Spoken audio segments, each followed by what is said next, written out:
Bonjour,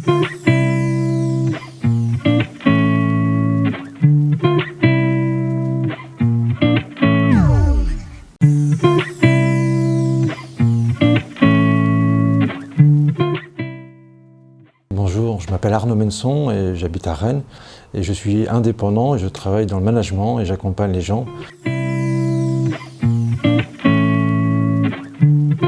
Alors l'annonce de la maladie, c'est une tumeur cérébrale qui m'a été annoncée. Alors comment ça s'est annoncé? D'abord j'étais dans l'incertitude puisque ça faisait 3 mois que ça n'allait pas très fort, j'étais très fatigué, que je chutais parfois, j'ai fait un séjour aux urgences. Plusieurs consultations chez mon médecin traitant, et puis soit on n'osait pas, soit on ne savait pas, et on était dans l'incertitude. Et donc j'ai eu beaucoup de chance, puisqu'une place à l'imagerie médicale s'est libérée, et donc j'ai pu venir accompagné de mon voisin, parce que je ne pouvais plus conduire. Et donc là, il s'est passé quelque chose, on est en fin de journée, et je comprends très vite qu'il se passe quelque chose. Et donc j'étais plutôt heureux en me disant, chouette, ils ont trouvé quelque chose. Et puis quand on me l'a annoncé, j'ai dit mince, ils ont trouvé quelque chose.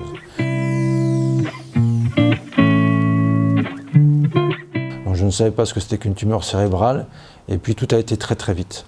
En l'espace de 10 minutes, il a fallu s'organiser. Heureusement que ma femme était présente avec moi. Et donc très très vite, on a convenu qu'il fallait absolument que je reste à l'hôpital. Ma femme est rentrée à la maison pour s'occuper des enfants, et puis gérer aussi l'annonce auprès de la famille. Voilà, une répartition des rôles qui s'est faite tout naturellement parce qu'il a fallu gérer l'urgence pour aller plus vite. Il ne me restait plus que 48 heures avant un non-retour. Et donc il a fallu passer par une étape importante, c'est celle de l'acceptation. Et j'ai compris très vite que je ne pouvais pas changer pouvais pas changer cette annonce-là. Et donc il a fallu très rapidement l'accepter.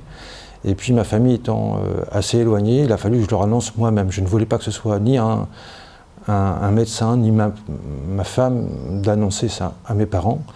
Et donc c'était un moment assez compliqué, douloureux, et je pense que ce serait intéressant de s'y préparer, ou en tout cas d'informer les gens à qui ça arrivera prochainement.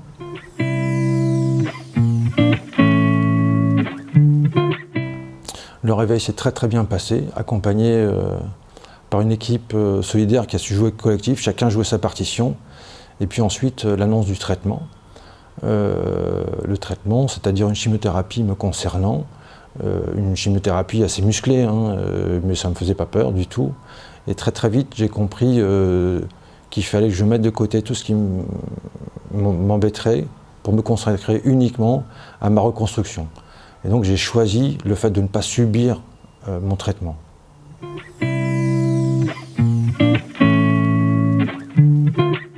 Rien. J'avais tout ce qu'il fallait, ou en tout cas, je suis allé chercher tout ce dont j'avais besoin.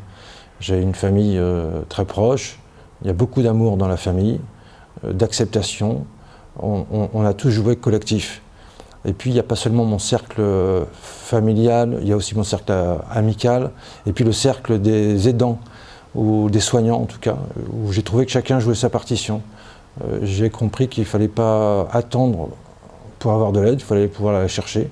Il ne fallait pas attendre que des ressources positives tombent du ciel, il fallait les chercher. Et donc c'était presque devenu facile. J'ai pratiqué, j'ai mis en place dans mon traitement ce que j'avais mis en place quand j'accompagnais des équipes de rugby. Voilà, un peu de stratégie, un peu de technique, de tactique, de la préparation physique, mentale. Parfois même j'ai pris plaisir aussi à jouer contre la fatalité.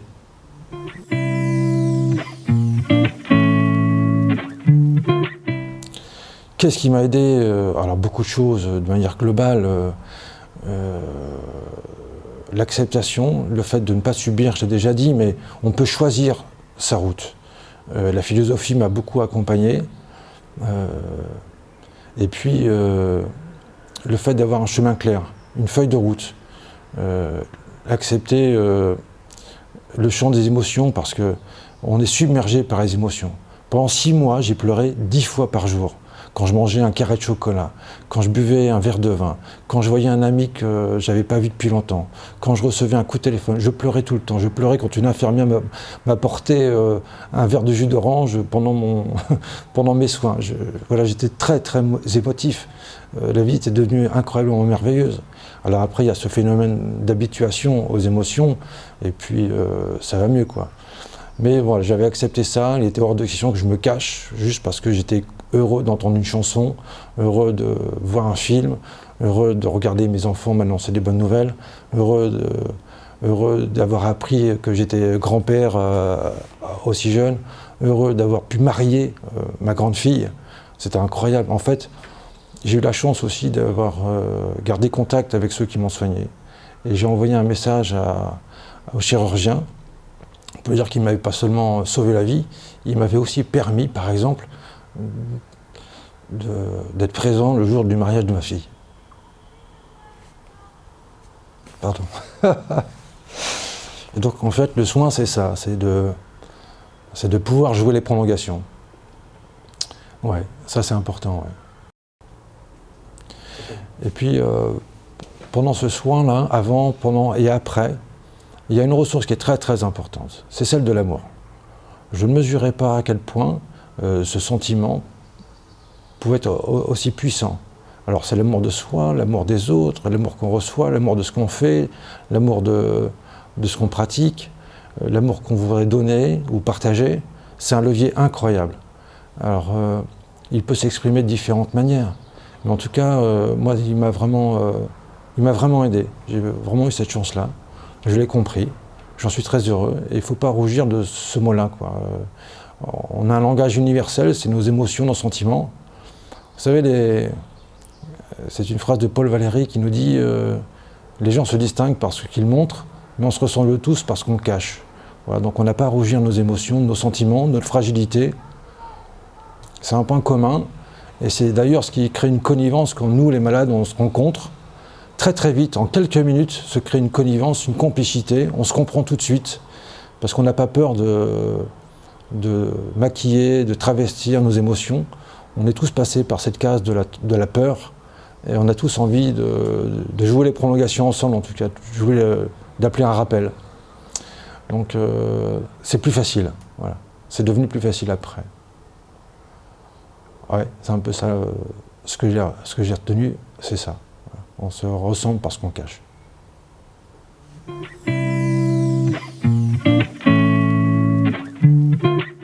Pour l'association, oui, alors l'association, c'est un groupe d'hommes et de femmes, et on a décidé de se réunir. L'idée, c'est que je n'appelle personne.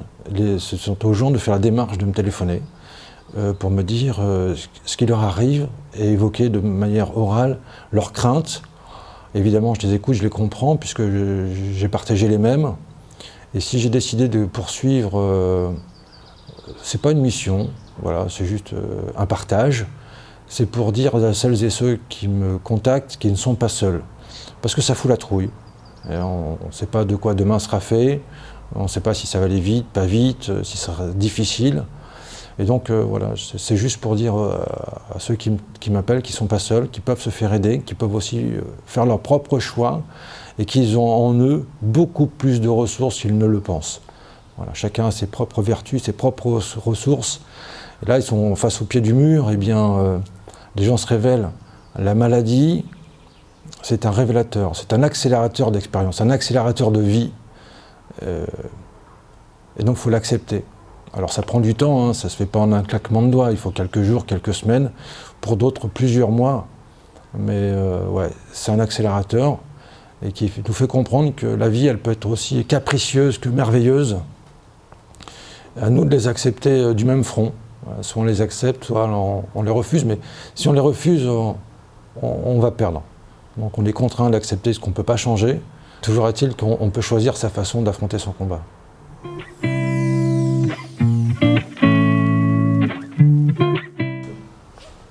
Alors les soins de support, ils ont été nombreux. Les soins de support que j'ai reçus ici à Eugène Marquis, c'était le gospel. Alors parce que je ne savais pas chanter, Et j'avais, pendant la chimiothérapie, un estomac plutôt dur. Voilà, c'était très musclé, c'était vraiment costaud. Et donc j'ai appris à chanter ensemble. Et puis c'était fantastique, d'abord parce qu'il y a une connivence, une solidarité, et un souffle en même temps, une vraie respiration. Donc le fait de sortir de ma zone de confort, bah, ça a participé aussi aux émotions que j'allais rechercher. Et puis dans les centres de support, les autres, je me suis mis à lire des choses différentes. Je me suis mis à jouer de la batucada, donc c'est une musique brésilienne de percussion, donc ça m'a appris à me reconcentrer, à compter, à faire une activité physique. J'ai reçu également par amitié du shiatsu. Alors c'est un massage sous forme de compression corporelle sur le corps qui suit les méridiens du corps. Alors ça, j'y étais très très sensible. Je pense que ça m'a aidé à digérer la chimio que je recevais, quoi. Et puis en même temps, c'était un moment pour moi agréable où je me laissais aller. Donc ouais, là, une fois de plus, au-delà du soin, c'était surtout l'amitié qu'on m'a accordée. Parce que ce sont deux amis qui se sont en alternance succédés toutes les semaines, qui prenaient sur leur temps libre pour m'accorder ces soins-là.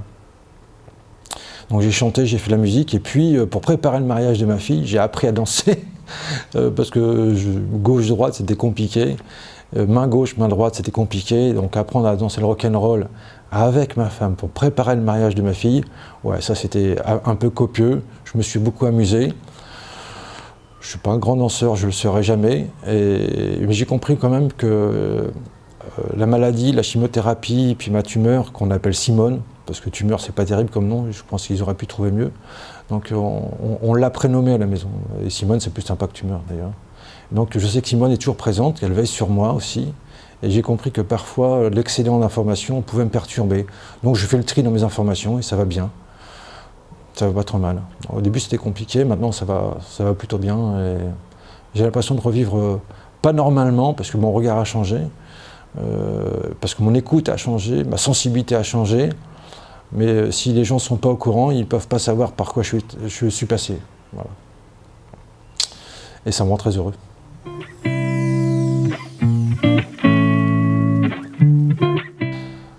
Alors, pour préparer ma sortie du traitement, donc un traitement qui a duré 8 mois en chimiothérapie et puis 4 mois après pour me reconstruire physiquement, eh bien je l'ai préparé, je l'ai anticipé. En fait, j'ai eu la chance d'avoir fait du sport pendant 30 ans toute ma vie, de manière professionnelle.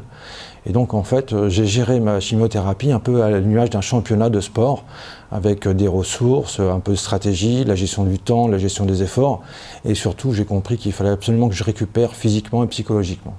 Ensuite, j'ai retravaillé ma capacité à me concentrer, à rester vigilant, pour reprendre la conduite, animer des réunions qui durent jusqu'à 4 heures.